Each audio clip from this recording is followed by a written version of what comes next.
자, 이 시간 우리 연결하는 교회 성도들의 영혼과 그리고 가정과 하는 모든 일에 하나님의 은혜와 평강이 부어지길 축복합니다. 자, 요즘 나라가 혼란스럽습니다. 참 저도 기도하고 있는데요. 제가 이제 신문이라든지 여러 지상 지면을 통해서 뉴스를 통해서 요즘 가장 강조되는 단어가 뭘까 저는 유심히 보면서 생각을 하게 되었습니다. 근데 가장 강조되는 단어가 여러분 뭐 같으세요? 여러분들은 요즘 가장 강조되는 단어가 뭐라고 생각하십니까? 뉴스상에. 저는 개인적으로 헌법이 가장 눈에 들어왔습니다. 헌법. 헌법은 무엇인가요? 우리 대한민국을 이루는 최고의 가치를 규정한 규칙과 법이죠. 그렇기 때문에 사람들이 어떤 일에 시시비비라든지 내가 추구해야 될 방향, 이 나라에 산다면 내가 이것은 가장 최종적으로 근거가 되고 추구할 방향이다라는 것이 바로 헌법이라고 저는 생각해요. 저는 법학자는 아니지만. 그렇기 때문에 우리의 모든 시시비비를 다룰 때 어디에 근거하냐? 이게 정말 합치하느냐, 헌법에. 헌법에 맞느냐?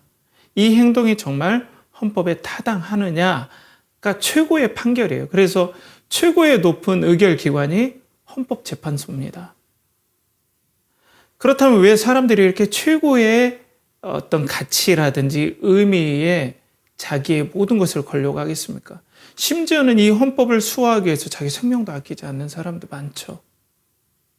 이것은 왜냐하면 이 나라의 존재 목적이고 공동체의 존재 목적인 거예요. 난 이것 때문에 여기에 함께하고 이것이 내 생명과 같은 가치가 있습니다. 라는 그 근거가 헌법에 다 기술되어 있고 기록되어 있기 때문에 그렇다는 거죠. 그 때문에 그렇게 살지 않으면 양심의 가책이 느껴져요. 사람은. 마땅한 일을 하지 않았다라는 죄책감이 느껴지는 거죠. 그렇기 때문에 사람들은 내가 마땅히 추구해야 될 가장 큰 가치를 이제 보통은 헌법으로 생각을 하죠. 그렇기 때문에 우리들은 이 가치를 위해서 사람들은 신앙인이든지 아니면 일반 사람이든지 누구라든지 이 최고의 가치를 위해서 희생하고자 하고 고난도 불사하는 이유가 여기에 있다는 거죠. 그렇다면 성도들도 동일하죠. 우리가 때론 세상에서 고난받는 이유가 뭐겠습니까? 우리의 최고의 가치는 무엇인가요? 여러분들이 생각하는 최고의 가치는 무엇인가요? 여러분들의 마음속에 여러분들의 영혼과 삶을 들여도 아깝지 않은 최고의 가치는 여러분 무엇인가요? 우리는 당연히 하나님이 우리의 최고의 가치가 되겠죠. 그런데 그걸 조금 넓게 풀어서 성경에서 최고의 가치로 하나님께서 제시하시는 우리가 추구해야 될 방향은 바로 이 땅에 이루어져야 될 훼손된 하나님 나라의 회복입니다. 하나님이 최고의 가치시지만은 하나님께서 우리에게 목표로 두게 하신 것, 그것은 하나님의 나라의 회복, 하나님의 나라가 성도들에게는 최고의 가치가 되는 것입니다.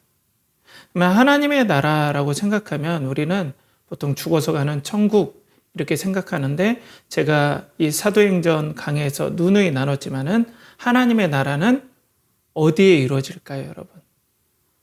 하나님의 나라는 어디에 이루어질까요?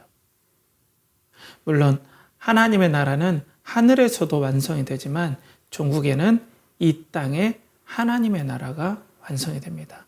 어디에 완성이 된다고요? 여러분들이 사는 이 땅, 여러분들이 발 디딘 이 땅, 여러분들이 대학도 가고 직장도 가고 학교도 가는 이 땅에 무엇이 이루어진다는 겁니까? 하나님의 나라. 하나님의 나라는 동일한 말로 하면 하나님의 통치와 다스림입니다. 하나님이 왕이 되시고 예수 그리스도가 왕이 되는 그 통치가 완전히 실현되는 것이 하나님 나라가 완성되는 거죠. 그 때문에 성도의 최고의 가치는 이 하나님의 나라다라고 볼 수 있어요. 그렇기 때문에 이 하나님의 나라가 이루어지는 것에서 우리는 생명을 걸고 고난이 와도 우리에게 저항하고 때로는 이겨내고 인내하는 이유가 바로 여기에 있다라는 거죠. 그렇다면은 우리는 신앙은 사실상 우리가 정의하면 보통 뭐라고 보통 딱 떠오르나요?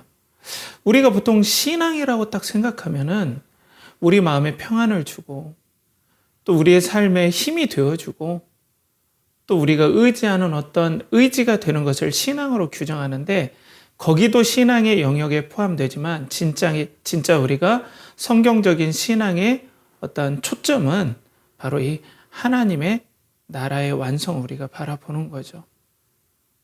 그런데 이 하나님 나라의 완성을 바라보는 성도들에게 고난이 있다는 겁니다.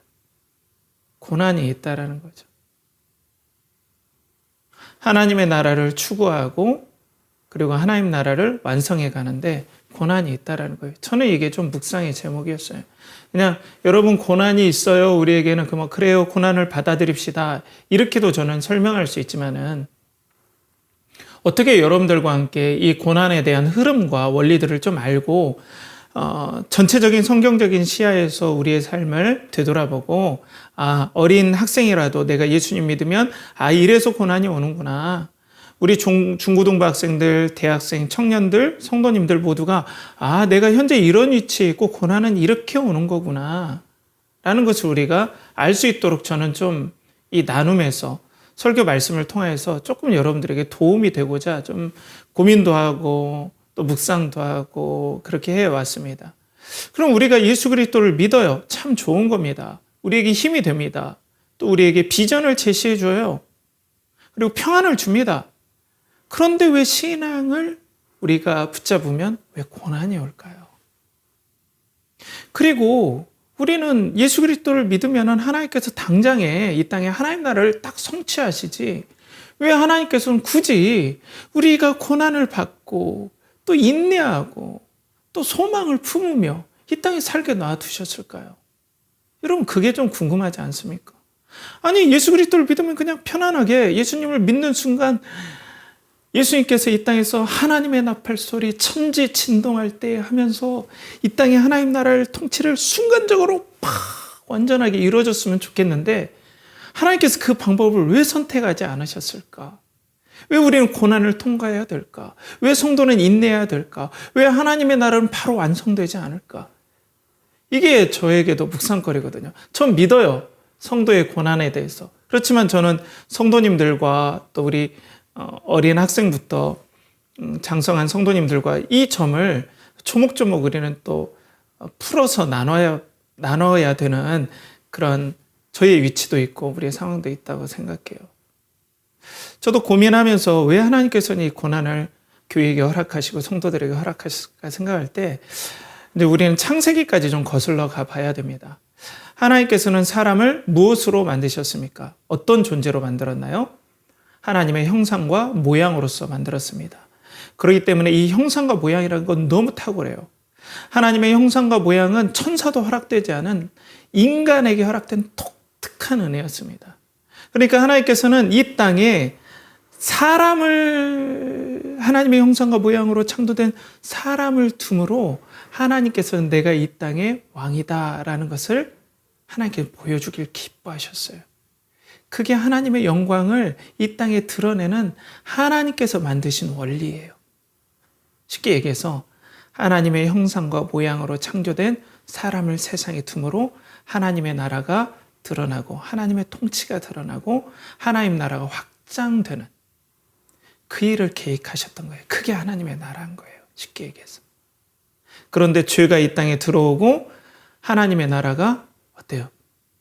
죄로 말미암아 아담의 하나님의 형상과 모양이 훼손되고 하나님 나라가 훼손되었죠. 하나님의 영광이 침탈당하는 그런 일들이 벌어졌죠. 죄로 말미암아. 그런데 이 땅에 하나님께서 예수 그리스도를 참 사람과 참 하나님과 참 사람으로 이 땅에 보내주시고 아담이 실패했던 일들 진짜 완전한 하나님의 형상과 모양 죄 없는 진정한 사람으로서 이 땅에 보내주셔서 다시 그 일을 시작하신 거예요. 하나님의 형상과 모양인 사람을 이 땅에 죄가 완전히 해결된 하나님의 형상과 모양인 사람을 예수 그리스도 우리 주님으로부터 시작해서 이 예수 그리스도를 믿음으로 말미암아 성령을 받은 하나님의 형상과 모양이 영혼에서부터 회복된 사람들이 이 땅에 배치해 놓는 거예요. 그런 방식으로 하나님의 나라가 확장되기를 원하신 거예요. 이 땅에. 이 하나님의 나라는 천국에 있는 것이 아니라 천국에서 이루어지지만 이 땅에 성취되는 것이 하나님 나라의 성취예요, 여러분. 이게 성경에서 말하는. 그런 방식으로 하나님의 나라를 확장하시는 하나님의 계획이 있다는 거예요. 그렇기 때문에 하나님께서는 성도를 불러서 예수 그리스도를 믿게 해요. 죄가 완전히 용서받아요. 그럼 어때요? 우리는 하나님의 형상과 모양으로서 회복돼요. 그러면서 하나님은 각자의 처소에 저라는 사람은 목사로서, 또 학생들은 그 학교에다가 하나님의 형상과 모양인 그 사람, 죄가 해결되고 하나님의 자녀가 된 그 사람들을 막 이렇게 배치시키면서 하나님 나라는 창세기 때에 계획했던 것처럼 이렇게 확장돼 나가는 거예요. 그런데 어때요? 이 땅에 결정적인 패배를 당한 사탄의 무리들이 아직 완전히 소탕되지는 않았어요. 그래서 강력한 반발에 부딪히는 거예요. 이 지점이 고난의 지점이에요, 여러분. 이 지점이. 여기에서 교회와 성도들의 고난이 발생합니다. 그런 맥락으로 우리가 이 고난을 좀 생각했으면 좋겠어요. 그리고 이 고난에 대해서 제가 한번 좀 더 묵상할 때, 그러면 하나님께서 강력한 성령의 충만함을 주셔서 그 고난이 올 때마저도 그 고난을 마치 비웃기라도 하듯이 반대의 그 세력들을 강력한 힘으로 삼손이 블레셋 사람들을 무찌르듯이, 그리고 다윗이 골리앗을 무찌르듯이 그 엄청난 힘으로 제압하면 되지 않습니까? 그런데 이렇게 힘이 없이 이렇게 우리는 고난을 받을까요? 이런 부분도 있죠. 제가 오늘은 좀 서론이 깁니다. 여러분들 양해해 주시고요. 그런 부분들이 있죠. 왜 그러면 성도들은 이렇게 강력하게 어떤 힘으로 제압하지 않고 이렇게 핍박받는 모습으로 우리가 갈까? 오늘 말씀을 나누기 전에 이런 것들이 한번 저는 생각해 줘 봐요. 그런데 이 땅에 예수 그리스도께서 오셨을 때 예수 그리스도는 반대자들에게 막 위협하거나 그리고 군대를 조직해서 막 싸우거나 그러지 않고 핍박받는 위치에 그대로 동참하셨어요. 고난에. 그리고 십자가에 그들이 보기에는 힘없이 매달려서 저주받는 모습으로 돌아가셨죠. 그리고 승리의 부활과 승천하셔서 왕으로 등극하신 거예요. 하나님 나라의 왕으로 하나님께 세우신 걸 우리에게 보여주신 거죠. 그렇다면 우리에게 이 예수 그리스도께서 경험했던 고난의 그 길을 경험케 하심으로 우리가 하나님 나라가 완성되었을 때 하나님께서는 예수 그리스도께서 누리셨던 그 영광과 기쁨을 성도들에게, 그 독특한 영광, 천사들도 경험하지 못하는 영광, 참 하나님 되시고 참 사람 되신 그 예수 그리스도에게만 허락하셨던 그 고난을 성도들에게 허락하심으로 성도들이 예수 그리스도의 영광에 참여하는 그 기쁨을 성도들에게 축복으로 하나님께서 주시기를 원하셨다는 거예요. 좀 이렇게 생각해 보면 어떨까요? 우리가 지금 우리 선조들의 독립투사들의 그 희생과 숭고한 희생으로 말미암아 자유 대한민국에 살고 있습니다. 독립된 나라에 살고 있어요. 그렇다면 우리는 자유를 누립니까? 안 누립니까? 누려요. 다른 나라에 지금 지배를 받고 있습니까? 안 받고 있습니까? 안 받고 있어요. 자유롭게 살고 있어요. 이런 자유들은 우리가 누릴 수 있어요. 그렇지만은 독립 상해 임시정부에서 독립군으로 활동하시면서 나라를 위해 싸우시고 희생하셨던 분들이 이 땅에서 사는 그 감격은 우리가 감히 그들의 그 감격을 이해하거나 그 감격을 우리가 공유할 수가 없어요.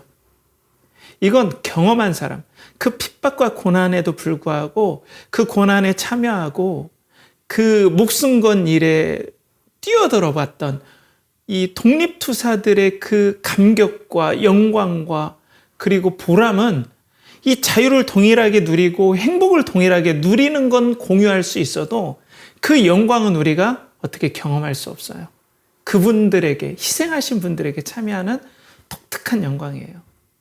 마찬가지예요. 천국도 그러지 않겠습니까? 제가 감히 얘기하지만 추측하건대 저희 개인적인 견해로서는 천국도 동일해요. 우리가 예수 그리스도를 믿으면 구원을 받아요. 생명을 얻어요. 영생을 누릴 겁니다. 그리고 그 자유를 누리고 하나님 나라의 엄청난 은혜들을 누릴 거예요. 그렇지만 어떤 성도들은 죽기까지 하나님을 위해서 싸우고 또 인내하고 또 거기서 눈물을 흘리고 또 자신의 소중한 것들을 뺏겨보기도 하고 또 고난을 당했던 성도들은 그렇지 않았던, 그걸 경험하지 않았던 성도들과 천국에 대한 감격, 그 개인이 느끼는 감격은 아마 저는 다를 거라고 생각해요. 누리는 자유와 생명과 또 하나님을 바라보는 기쁨은 누구나 동일하게 느끼겠지만 하나님 백성으로서 그 안에서 누리는 그 보람과 영광과 또 감격은 또 다를 거라고 생각해요. 그 엄청난 은혜들을 고난받는 성도들에게 허락하셨고 그 기쁨을 예수 그리스도를 통해서 나눠주시는 거죠. 이것이 성도들에게 고난의 의미가 아닐까. 또 성경에서 이렇게 얘기하고 있다는 걸 여러분들에게 미리 얘기를 하고 싶어요. 그래서 교회에 고난이 오는 것, 성도에게 고난이 있는 이유가 바로 이런 겁니다, 여러분. 그렇기 때문에 오늘 본문 말씀에서도 이제 스데반 집사님이 순교를 당한 다음에 교회는 더 확장되어야 하고 오히려 더 강해져야 되는데 원수들의 핍박, 대적자들의 핍박에 한없이 힘없이 무너지는 듯한 모습이 보여요. 그 고난에 너무나 취약해 보여요. 힘없어 보여요. 하나님의 강력한 능력이 있어서 그 대적자들을 무찌르는 게 아니라 한없이 그 고난과 핍박에 한없이 피해자처럼 힘없이 당하는 듯한 모습이 바로 오늘 본문에 보여지고 있다는 거죠. 그런 관점에서 제가 앞서 말씀드린 그 고난에 대해서, 고난의 이유에 대해서 한번 여러분들 같이 생각하면서 오늘 본문을 여러분들과 함께 나눴으면 좋겠어요. 그래서 오늘 본문 말씀에 초대교회에 큰 박해가 이루어집니다. 자, 본문 1절에 보면 사울은 그가 죽임을 당함을 마땅히 여기더라. 그날에 예루살렘에 있는 교회에 큰 박해가 있어 사도유예는 다 유대와 사마리아 모든 땅으로 흩어지니라. 드디어 초대교회의 진정한 박해, 이제 큰 박해. 이 박해란 말이 명확하게 쓰여진 건 여기가 처음이에요. 다른 박해들이 있었지만 진짜 박해가 일어난 거예요. 예루살렘 교회, 그 떡을 떼며 기뻐했던 교회, 그 성령으로 충만한 교회에 큰 박해가 임했어요. 하나님 나라가 시작되었고 너무나 기뻤는데 박해가 시작되었습니다. 고난이 시작되었어요. 대적들이 발동하는 거죠. 하나님의 형상과 모양으로 회복된 자들이 막 늘어나면 어때요? 하나님 나라가 확장하는 거예요. 이런 방법으로 하나님 확장하시고. 그런데 거기에 이제 이 죄와 사탄이 반응을 하기 시작하고 그래서 공의를 통해서 스데반을 죽이고 그러면서 그 계기로 사울이 교회를 핍박하고 또 유대인들이 교회를 핍박하는 일들이 이제 생기게 되는 거죠. 그렇기 때문에 오늘 본문은 성도들에게 뭘 얘기합니까? 교회는 복음으로 인해 핍박받는 공동체다. 뭐라고요?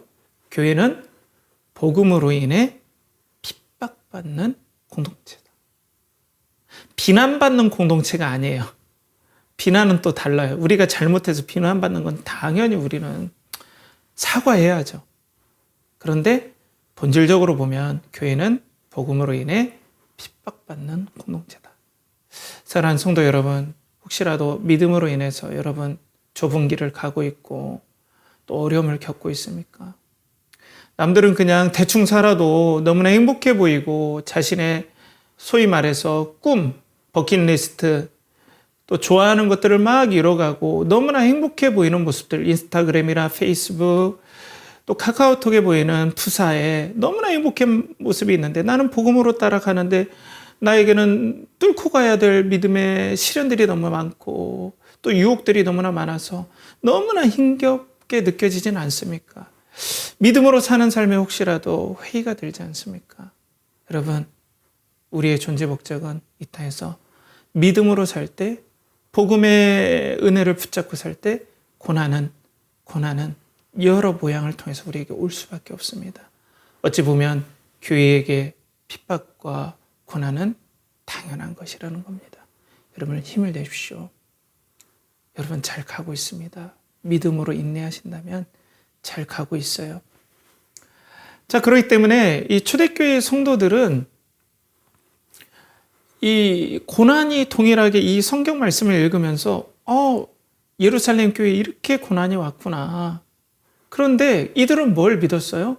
그들의 마음속에는 예수 그리스도의 성령이 임하기 때문에 눈으로 보이진 않지만 생생하게 예수 그리스도가 만왕의 왕으로 승천하시고 부활하시고 승천하시게 그들은 믿어지고 확실히 믿음의 눈으로 보게 되었어요.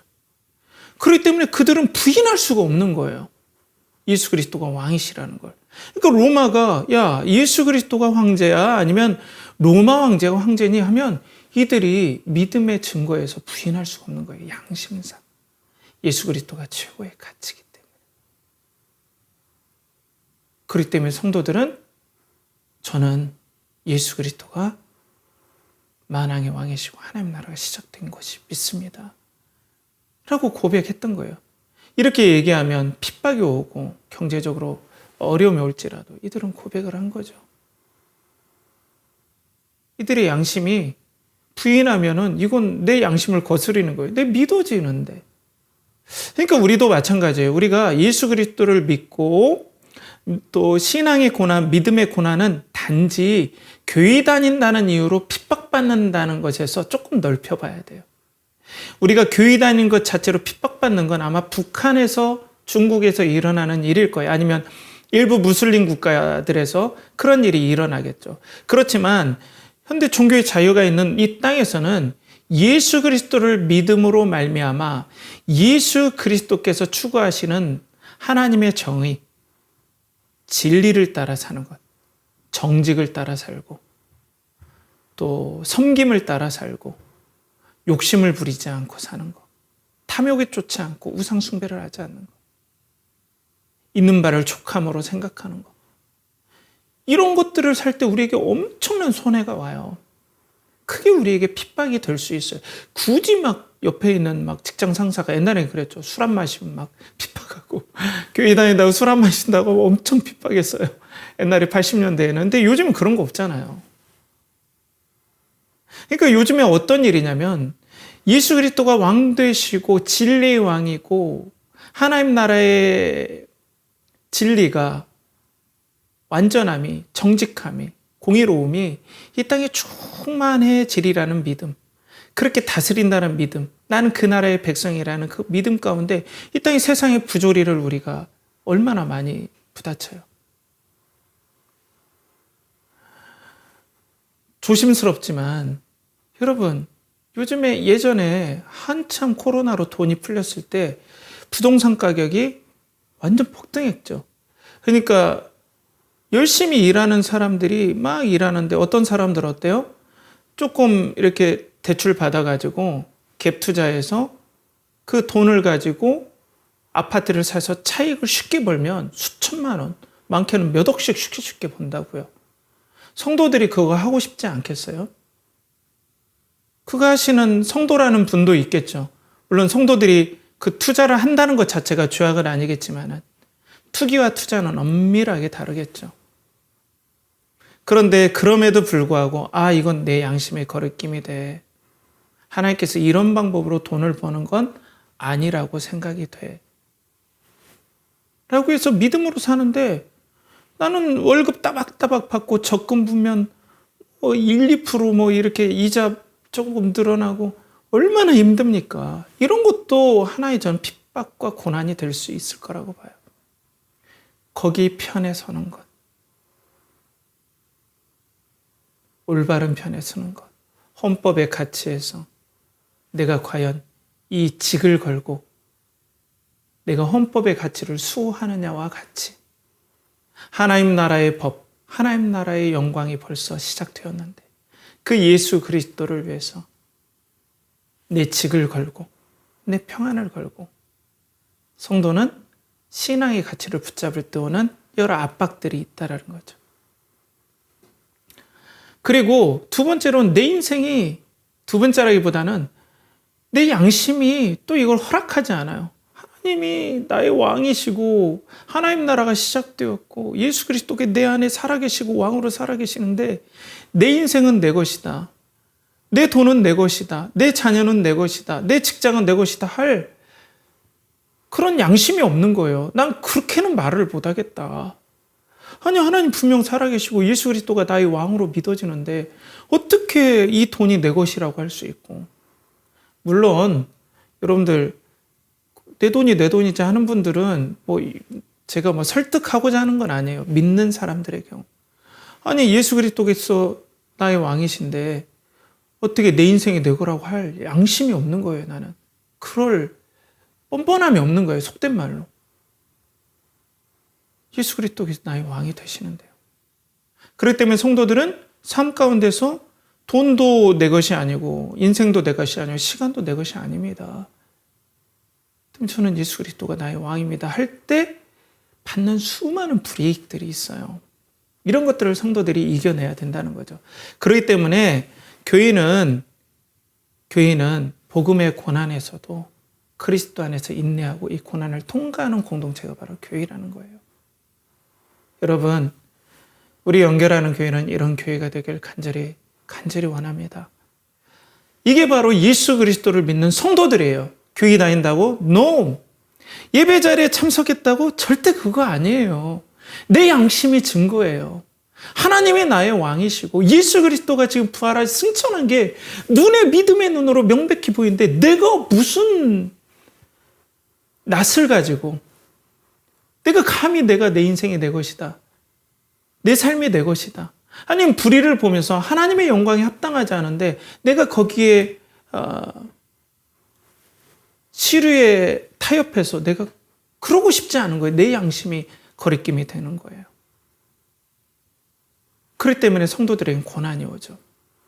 믿음의 고난, 삶의 고난들이 올 수밖에 없다. 그런데 하나님께서는 이런 방식을 통해서 하나님 나라를 확장해 가신다는 게 그러니까 고난이 올 수밖에 없다는 겁니다.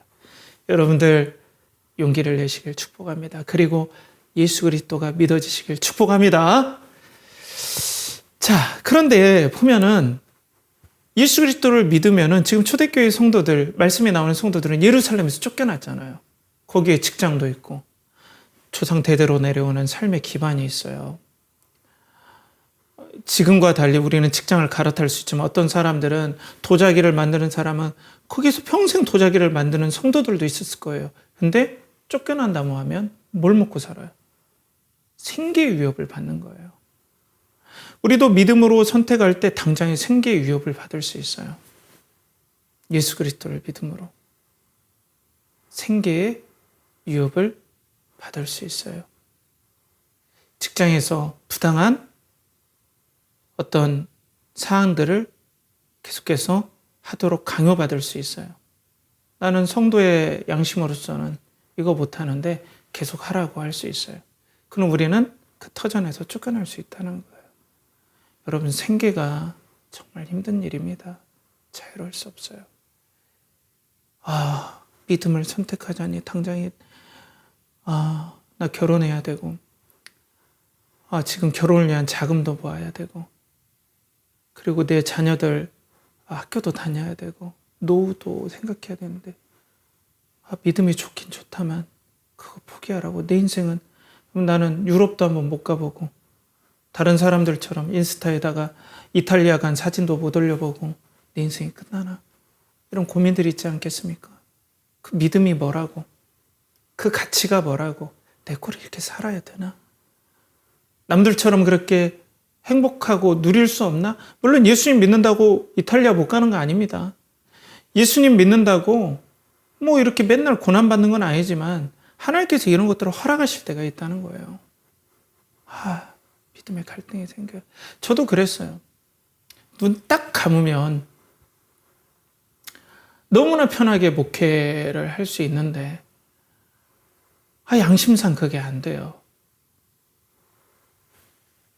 그래서 먼 시골까지 내려가는 결단을 한 적도 있고, 물론 저도 실수가 많았지만 우리 가족들이 시골에서 힘들게 어려움을 당하는 일들도 있었고 거기서도 또 여러 가지 어려운 일들이 있었고 참 쉽지 않았어요. 여러분들도 마찬가지예요. 선생님이라면 그 선생님의 가치를 부여잡을 때 고난이 와요. 그 직장에서 추구하는 가치를 붙잡을 때, 소중한 가치, 하나님께서 보내주신 그 직장에서 해야 될 일, 양심적인 가치를 붙잡을 때 핍박이 와요. 그래서 올바른 소리를 하면 내가 진급에 문제가 생기고 당장에 어려울 텐데 어떻게 합니까? 이런 고민들이 생기죠. 쉽지 않습니다. 또 여기에 내가 나는 이렇게 정직한 사람, 믿음의 사람, 그리고 소중한 가치 있는 사람과 함께하는 사람입니다. 나는 이런 부류예요. 나는 내가 해당되지 않지만 당장에 내 성도들이 옆에서 고난받을 때 나도 이들과 함께한 사람입니다. 나도 이들과 같이 이런 가치를 쫓아 사는 사람입니다. 라고 동조하는 건 더 어려워요. A라는 성도가 어떤 일 때문에 어려움을 당해요. 그러면 나는 모른 척하면 나는 어려움이 안 올 수 있어요. 그런데 내 양심상 내 형제고 자매이기 때문에 저는 이 성도가 하는 일에 동일하게 저도 그런 가치와 신앙을 가진 사람입니다. 라고 동조하는 일은 더 고민됩니다. 진짜 핍박받는 것보다. 그런데 초대교회 성도들은 오늘 말씀에 동조했어요. 오늘 본문 2절에 보면 경건한 사람들이 스데반을 장사하고 위하여 크게 울더라. 믿음의 사람들, 하나님 나라를 소망하는 사람들, 예수 그리스도가 왕으로 믿고 그것이 최고의 가치고 하나님 나라가 확장되는 게 최고의 가치로 믿는 사람들이 스데반이 돌에 맞아서 죽었다라는 것은 그 이스라엘 백성들이, 유대인들이 이 사람은 죄인이야 라고 정죄한 사람이 스데반이거든요. 그런데 원래 규칙상으로는 그렇게 죽은 사람들을 위해서는 울지 말아야 돼요. 그 유대 사회의 전통에서는. 그런데 울었다는 건 뭐예요? 나도 스데반입니다 라는 얘기예요. 나도 스데반입니다. 나도 이와 함께합니다. 성도들은 용기를 냈어요. 그런데 이게 쉽지 않아요. 왜 용기를 내면 그 사람이 나의 정체를 알고 핍박자가 나를 쫓아오기 때문에 그래요. 나도 스데반처럼 고난에 동참해버려요. 그런데 성도들은 그 고난에 동참하는 사람들이에요. 물론 여러분들 오해 마십시오. 예수님 믿는다고 맨날 이런 고난받고 막 좀 이런 건 아니에요. 하나님의 위로도 있고 또 평안도 있어요. 평강도 있어요. 때로 형통함도 있어요. 그런데 이렇게 믿음의 길을 가다 보면 반드시 부딪히는 일들이 있다는 거예요. 하나님 나라가 확장하기 위해서 하나님께서는 여러분들에게 여러 곳에 둘 거예요. 어떤 학교에도 놓고, 대학교에도 놓고, 직장에도 놓고, 가정에도 놓고, 사회에도 놓는데 거기에서 하나님께서 하나님 나라를 확장하실 거예요. 그때 세상이 반발하는 거예요. 부딪히는 거예요. 여러분들에게. 그때를 얘기하는 거예요. 우리는 같은 교회 공동체예요. 어떤 성도가 믿음 때문에 핍박받아요. 같이 함께 한다면 어때요? 같이 핍박받을 수 있어요. 이 일이 힘든 거예요. 나도 그 형제처럼 직장을 빼앗길 수 있어요. 믿음의 고백을 하면, 신앙을 고백하면. 그런데 초대교회 성도들은 신앙을 같이 고백해서 같이 울어줬어요.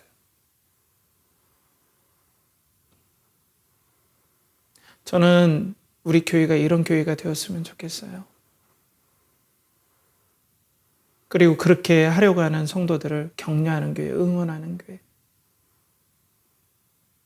반대로 성도답지 않은 일들을 할 때는 강력하게 그것을 얘기할 수 있는 교회가 됐으면 좋겠어요. 교회는 오냐 하는 데는 아니에요. 서로 허물을 감싸줄 때도 있어야 돼요. 그렇지만 아닌 건 분명히 아니라고 그 앞에서 얘기할 수 있어야 돼요. 그것 때문에 핍박이 올지라도. 이게 너무 힘들고 어렵죠. 저도 겁이 나요, 여러분. 같이 기도해줘요. 용기를 냅시다. 또 우리가 계속해서 이 믿음의 길을 계속 간다면 어떤 일이 있냐면 이 핍박이 인간관계의 철저한 소외를 경험하게 해주는 거예요. 기존에 내가 어떤 무리 안에 든다는 건 얼마나 달콤합니까, 여러분? 내가 정말 다른 사람들이 부러워하는 무리에 있다는 건 너무나 달콤해요. 이걸 어떻게 할 수는 없어요. 그렇지만 이 너무 인생에서 짜릿한 기분을 주는 것은 남들이 너무 선망하는 곳에 내가 있다라는 거거든요. 여기서 벗어나면 사람들은 너무 힘들어요. 근데 믿음의 핍박은 이 짜릿한 이 인간관계에서 끄집어내서 외톨이가 된다라는 신호였어요. 고대에서는 뭐냐면은 로마 시대 그리고 이 지중해 당시에는 감옥에 쳐 넣는다는 건 이 그렇게 사모했던 그 공동체에서 끄집어내서 가장 수치를 준다라는 하나의 상징이에요. 아까 경건한 사람들이 같이 울었죠. 사울이 그걸 지켜보고 있지 않겠습니까? 하하, 저 녀석들 다 믿는 데네. 저 녀석들이 모이는 곳에 예배드리고 떡을 떼겠지? 난 거길 급습할 거야. 자, 3절에 보면 사울이 교회를 장멸했어요. 교회를 장멸할 때 각 집에 들어가 그 울었던 사람들을 다 추적해서 들어갔겠죠. 남녀를 끌어다가 옥에 넘기니라. 다 옥에 넣었어요. 수치를 당해봐라.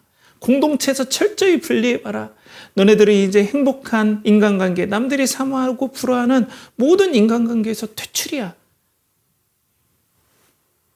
너희들은 모든 인기를 얻는, 사모하는, 선망의 대상이 되는 그런 모든 일은 이제 끝이야.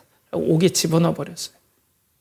그러니까 우리도 예수 그리스도를 믿으면서 이런 인간관계에서 막 뭐랄까요? 비난의 대상이 되고 그것 좀 시류에 영합하고 하면은 좀 좋은데 굳이 그래 예수 믿는다고 정직을 얘기한다고 그 모든 좋은 자리에서 다 내려놓고 저게 뭐냐 이런 압박이 온다는 거예요. 그럼 우리 고민돼요. 이게 얼마나 어려운 일입니까? 지금까지 그걸 위해 달려오지 않습니까? 사람들은 남들이 있는 그런 관계보다 남들이 막 좋아하고 선망하는 곳에 있다라는 것에 수십억을 투자할 마음이 있어요. 그러니까 워렌 버핏과 식사를 하는 그 자리가 36억에 낙찰되는 이유가 뭡니까? 식사 한번 내가 하는데 그 식사 티켓이 36억이어도 사는 이유가 뭐예요? 선망하는 그곳에 있다라는 그거에 사람들은 인생의 보람과 가치를 느끼거든요. 근데 거기서 끄집어내서 완전 땅바닥에다가 밟는다? 용기가 나지 않죠. 나는 그걸 위해 지금도 달려가고 싶은데. 그런데 예수 그리스도를 믿는 신앙은 무엇입니까? 내 눈에 보이는데 어떻게 해요, 여러분? 내 눈에 예수 그리스도가 왕이심이 믿어지는데 이게 믿음 아닙니까? 예수 그리스도의 나라가 시작되었고 그분이 부활하고 승천하신 게 내가 믿어지고 그분의 십자가에서 죽으심으로 말미암아 내 죄가 용서되고 하나님의 자녀가 되었다는 게 내가 믿어지는데 이걸 부인하는 게 더 양심에 걸리는 일이에요. 그런데 우리 현실이 이렇게 부딪혀요. 그렇기 때문에 예수 그리스도께서는 어떤 일을 하십니까? 이렇게 고난받고 갈등하는 성도들에게 예수님은 강력하게 성령님을 통해서 당신과 연합시켜버려요. 이게 고난받는 성도들, 또 고난에서 인내하는 성도들에게 주어지는 가장 큰 축복. 이 땅에서 성도들이 누릴 수 있는 최고의 영광이 고난 중에 있는 성도들이 그리스도와 긴밀하게 연합되는 거예요. 그것이 어떻게 나타날 수 있습니까? 사울이 다메섹까지 가서 예수 그리스도를 믿는 유대인들을 체포하려고 살기 등등에 갈 때 그 다마스커스, 지금 시리아의 다마스커스, 지금 뉴스에 한참 나오잖아요. 그 다메섹으로 가는 길이 보여요. 골란고원에서. 갈릴리 좀 위에 올라간 골란고원에서 보면 희미하게 다마스커스가 보이거든요. 그 가는 길상에서 예수님의 영광이 갑자기 임하면서 사울에게 뭐라고 얘기했습니까? 사울아, 사울아. 내가 왜 나를 핍박하느냐? 사울 보기에는 황당하죠. 아니, 나는 예수님 핍박한 적이 없고요. 교회를 핍박했어요. 아니야. 넌 나를 핍박한 거야. 그건 뭐예요? 핍박받는 교회와 성령님께서 예수 그리스도와 강력하게 연합되어 있고 예수 그리스도는 그 교회를 자신의 지체로 생각하고 있다는 거예요. 그리고 그 고난받는 성도들에게 강력한 성령의 부으심을 부어주셔서 예수 그리스도의 용기, 예수 그리스도의 인내, 예수 그리스도의 평안과 소망을 성도들에게 강력하게 부어줌으로써 예수 그리스도께서는 이 고난을 당하는 성도들이 승리할 수 있도록 이끌어 주신다는 거예요.